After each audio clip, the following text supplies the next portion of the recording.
हाँ जी। मजदूरी कर रहा है जी। मजदूरी से अपने बाल बच्चों का पेट पालता है जी। 3 लड़कियां एक लड़का है। ये रात को 8 के करीब हादसा हुआ बता रहे हैं। यहाँ ये अकेला मकान पड़ता है, इसलिए किसी को पता नहीं लगा। सुबह कोई गोबर घेरने के लिए आया, उसने पब्लिक में शोर मचाया, तब इसको निकाला गया है। बच्चे 3 लड़कियां मौके पे एक्सपायर हो चुकी हैं। लड़का छोटा ओमपाल और उसकी मिसिज, उनको कुछ सांस चल रहा है। जो पीजीआई मेडिकल में है। अब ये तो ट्रीटमेंट के बाद पता चलेगा कि उनको क्या हुआ, कितना हुआ, क्या पोजीशन है। ये तो अभी फोन मिल नहीं रहा जी। हमने तो इतनी सूचना। क्या मांग करते हैं जी सरकार से? हम क्या तो मांग? सरकार से यही मांग करते हैं कि जो बच्चे जिनकी जान गई है उनका उचित किस हिसाब किताब किया जाए। बच्चों का जो जान चली गई, इसको जो लॉस हुआ उसका कुछ न कुछ इसको बेनिफिट सरकार की वजह से दे।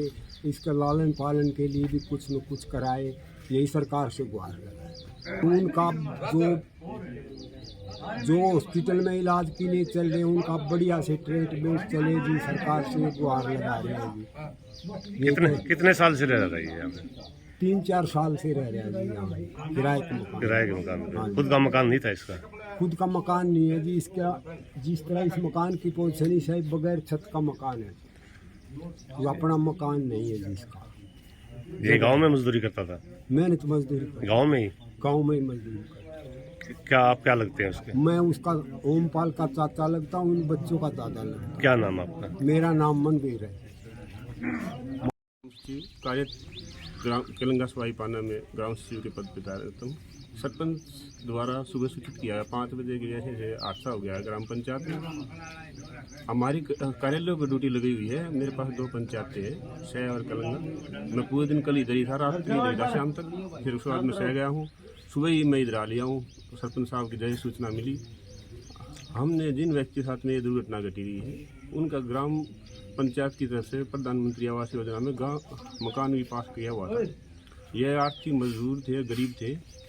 सरपंच साहब ने इनको मतलब सहारा देने की भी, ग्राम पंचायत ने भी सहारा देने की, और सरकार ने भी, बीडीओ सर ने भी इनकी मदद करने के लिए आश्वासन दिया हुआ है। जो भी वो सर भी आएंगे अब थोड़ी बहुत देर में।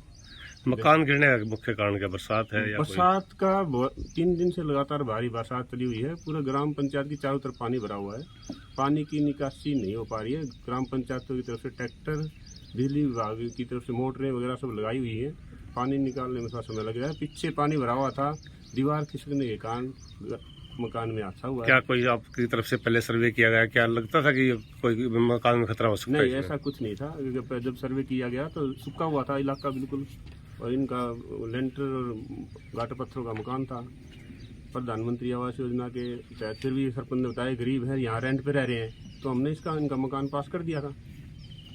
और हमारे को बहुत दुख है कि 3 बच्चों की इनकी जान गंवाई है, और बाकी इंजर्ड हैं बहुत बुरी तरह से। जो भी प्रशासक की मदद होगी हम करने के लिए तैयार है।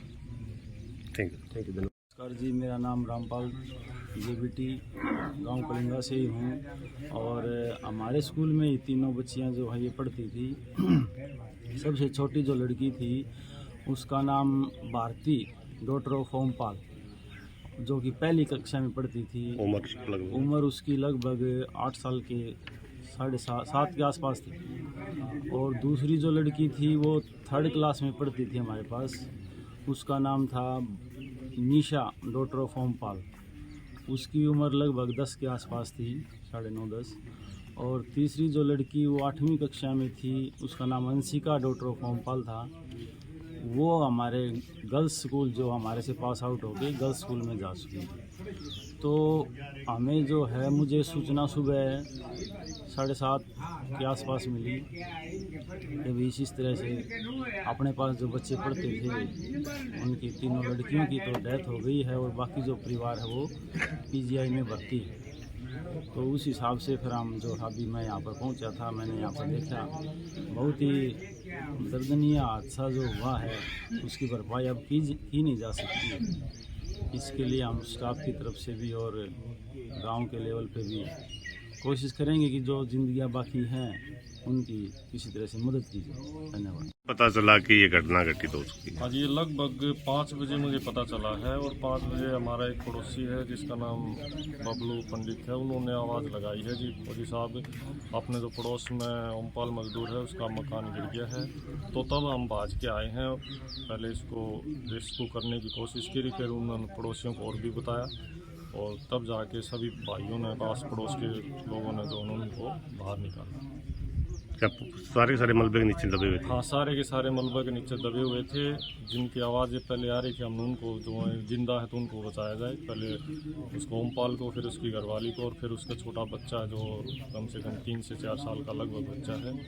और तो 3 लड़कियां थी, उनकी आवाज़ नहीं आ रही थी तो उनको फिर बाद में निकाला गया तो वो डेथ हो चुकी ऑन द स्पॉट। बाकी तीनों की स्थिति कैसी थी उस टाइम? तीनों की स्थिति भी सब एज सीरियस है और उनको अभी पीजीआई रोहतक रेफर भेजा गया है। आप पड़ोसी हैं इनके? हाँ, पड़ोसी हैं। क्या नाम है? मेरा संदीप नाम। ये कल रात को हादसा हो गया जी। ओमवीर है अपना, हमारे धानक समाज से बड़ा गरीब आदमी है जी। तो मकान गिरने से ऑन द स्पॉट 3 बेटियों की डेथ हो गई और एक उनका बेटा सीरियस घायल है और मियाँ बीबी वो भी सीरियस हैं जी। वो पीजीआई के अंदर हैं जी। लेकिन हमारी गवर्नमेंट से मांग है जी उनको तत्काल तो वहाँ मैदानता में उनको रेफर कराया जाए। माननीय मुख्यमंत्री जी से हमारी हाथ जोड़ के गुजारिश है, बड़े आदमियों का मिनिस्टर का हो सकता है तो एक गरीब मजदूर का, एक दिहाड़ीदार मजदूर का क्यों नहीं हो सकता जी। हमारी तो तत्काल ये मांग है जी, उनकी जान माल की आगे पैरवी करे और इनकी आगे उचित मुआवजे की वो सरकार बाद में सोचे। लेकिन अभी जी जैसे भी रेस्क्यू करके एम्बुलेंस भेज के माननीय मुख्यमंत्री जी तत्काल इनको जी मैदानता में गवर्नमेंट की तरफ से इनका इलाज कराया जाए जी। इसके घर में शेर आटा नहीं है जी, इसका घर देखा हमने सारा जी, इसके बर्तन। ये घटना है और आप कब मौके पहुंचे, क्या सूचना मिली आपको? ये कल रात की घटना है। 2 मियाँ बीबी थे, 4 इनके नाबालिग बच्चे थे। 3 बच्ची की डेथ होगी और उनका बच्चा और वो घायल हैं जो पीजीआई में एडमिट हैं। और ये शायद किराए के मकान पे रह रहे हैं, पीछे पानी होने की वजह से गिर गया जिसकी हादसा हुआ। और प्रशासन जितनी संभव होगी उतनी मदद करने लग रही है। क्या नाम है सर? हाँ जी, क्या नाम है सर? जयवीर सिंह, तहसीलदार भिवानी।